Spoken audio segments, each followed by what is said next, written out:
What is a day like in the life of a safe Scrum Master, or what do you do as a safe Scrum Master?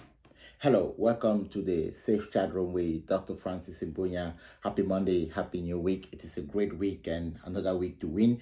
And I'm always super excited to come up with and just share with you some of those simple tips that is going to make your agile journey very easy. So before we roll over to the day, a couple of ground rules. If you're new here, hit the subscribe button. We are bringing you fresh content, simple, and keeping it very low so that you can understand and have the basics of what you need to do as a Scrum Master, as a Safe Scrum Master. And today we're going to be talking about a Safe Scrum Master and why Safe Scrum it's the way to go, because it also covers Scrum, right? Then I'm also going to be answering the question, should you do Scrum and Safe Scrum, or should you just do Safe Scrum Master? I'm going to get into that question. And for those who are interested in taking a Safe certification, we are having our Safe certification training class this evening. Is going to be from 5 p.m. to about 8:30 p.m. Central Time, Monday through Thursday. If that fit in your schedule, shoot me a text that I want to get into the class of today, and definitely you're going to have a discount get into the session of today. Okay, perfect. But apart from that, every other 2 weeks we run safe training for Safe Scrum Master strictly. All right, now let's get to the deal of the day. What is your day as a Safe Scrum Master? Now, when we talk about Safe Scrum Master, the first thing that distinguishes Safe from Scrum is the PI planning, program planning increment. So if I'm asked what is your day as a Safe Scrum Master, the difference I'm going to create between the day in the life of a Scrum Master and a day in the life of a Safe Scrum Master is that I'm going to start from the PI planning. So my day as a Safe Scrum Master start when we launch the PI planning. The PI planning is the heartbeat of SAFE, and the PI planning program increment planning is a 2 days event that brings together everyone in the Agile release train to plan the work that we're going to complete for the PI cycle. Now, one of the things you want to understand about the Safe Scrum Master is that there are two cycles. We have the PI cycles that can be either 4 to 6 iteration, which is about 8 to 12 weeks, and then the normal iteration cycle, or what you call in Scrum Sprint, which are the 2 week cycle. So in SAFE, the advantage is that we have the bigger PI planning cycle, and in there we do the normal Scrum. So if you're learning SAFE, you're having a double impact. You're learning how to assist in program planning, and also you're learning how to facilitate all the Scrum events, and even more deeper. So what exactly do we do, or what exactly is your role as a Scrum Master in PI planning?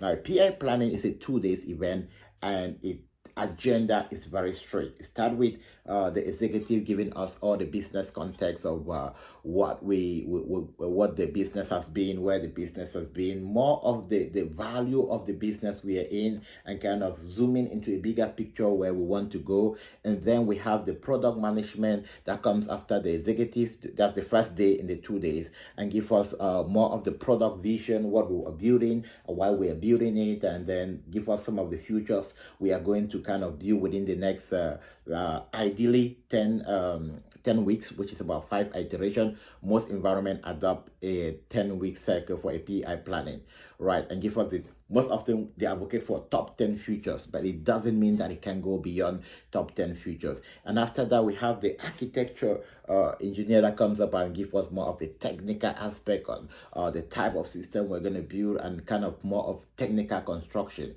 And after that, now we have the release train engineer that comes and gives us how we're going to facilitate the rest of the day, the breakout session, and every other stuff. And that is at the point where your role as a Scrum Master come in, breakout room 1.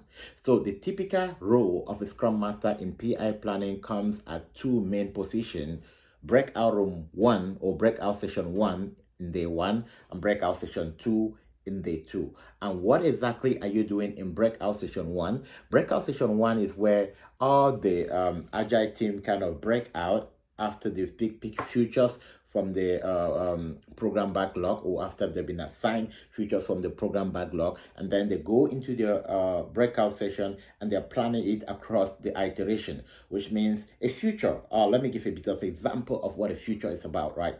A future, it's a higher level of a story which can be breaking down. So when you talk about futures, it can be breaking down, but a future should kind of be something that can be completed within a maximum of 12 weeks, right? That's why PI circle is a maximum of 12 weeks. If we cannot complete it within the maximum of 12 weeks, it can cut across. Probably we need to label it as capabilities. Capabilities are a bit higher.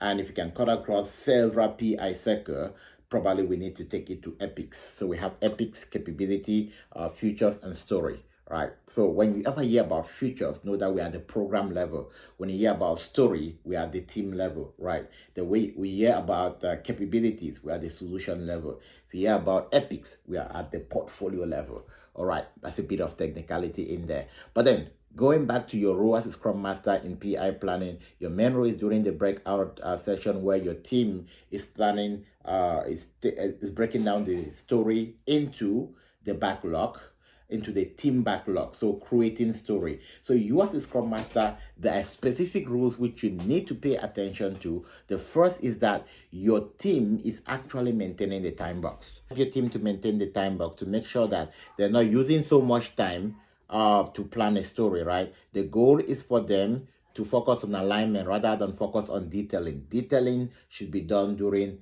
iteration planning, which we're going to talk about in a bit. Now, also during the breakout room session, you're also facilitating dependency. Now, the reason why we have the PI planning is because there are several teams working on one product. So program planning help you now to be able to coordinate how collaboration is going to be across the different teams. So if your team is working, let's say we are working on an application, which is to, let me say you're building an app that's going to help the state of Washington, D.C. manage I'm going to use a very common example, manage the data collection of flu or flu infection during the summer period. Now, there can be a team that's working on how the data will be collected. There can be a team working on how the analysis will be done, both on the application. There can be a team working on how it's going to be stored. There can be a team working on different components of the same application, right? If you want to do something like that for a state, it's something very huge. So there are different components and there are different teams working on different components. But since this is all one application, there need to be collaboration. And that is why we talk about dependency across the different teams that are working within the safe environment. All right. Now, when we so your main role as a Scrum Master, maintaining the time box, the second thing you're doing is that you're facilitating dependency across the different teams.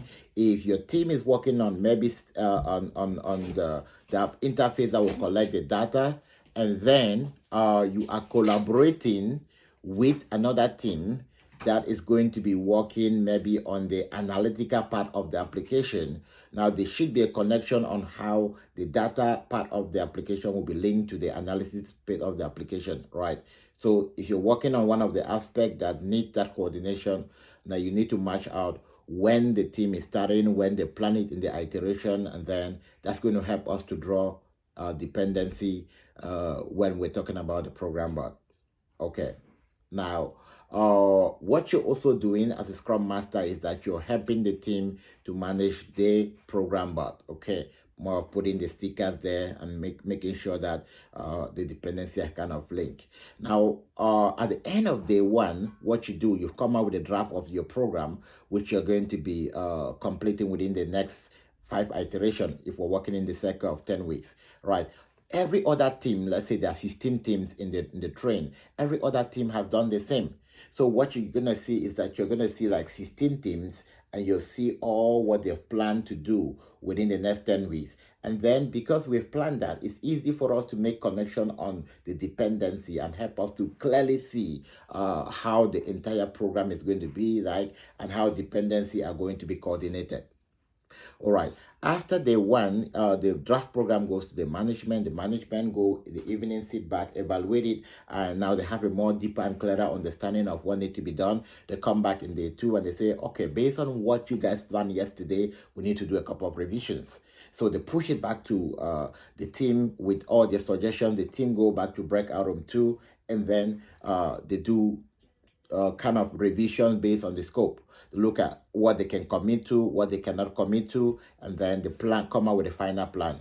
But one of the things the team is also doing is that the team is trying to also list the risks that could potentially hinder them. Maybe one of the risks could be that there's so much dependency and the dependency is going to hinder the progress. So maybe we can shift around a couple of stuff to reduce the dependency and other stuff. So while you're in the breakout room, you list out, write out every possible risk that can hinder your team from moving ahead. So at the end of our breakout room session 2, which is day 2, they also kind of do what? Analyze the risks and see which one we can accept, which one we can resolve, which one we can mitigate, and which one we can just like, okay, you know what? We're going to deal with it when it comes. So that is day 2. And now, after we have revised the plan, which is breakout session 2 in day 2, now the program is presented to the entire train, and then we do a vote of confidence, which simply means, okay, I think based on what we have planned, we can do it, we cannot do it. And vote of confidence is done with a fist of 5. 5 means I'm confident, 4 means, okay, high confident, 3 means confident, 2 means low confident, 1 means not that, and fist of this simply means I've got no idea about what you guys are talking about, right? And if it passes the vote of confidence, it needs to be above 3 to pass the vote of confidence that we can proceed with, we can adopt the PI program and then proceed with the rest of the PI cycle. Now, if you pass that, then we all do a vote of, if they pass the vote of confidence, at the end we do a retrospective. Retrospective to close the program. Retrospective is not going to be like a retrospective you're doing during your iteration. So when the PI is over, which the 2 days is over, what is happening after that? Now, if we're working in a PI cycle of 10 weeks, it means the team has to do 5 iterations, which is like 5 sprints. And this is where the Scrum aspect comes in. Within the iteration, the team is doing planning, iteration planning, daily stand-up, iteration review, iteration retrospective, and backlog grouping. Within every 2 weeks, the team has to make sure that they complete all of those cycles, right? So you see all the events, the difference between between Scrum and Save is that instead of the event to be called sprint planning, they call iteration planning. Daily Scrum, they call daily stand-up. Backlog grooming and backlog refinement, almost the same thing. Then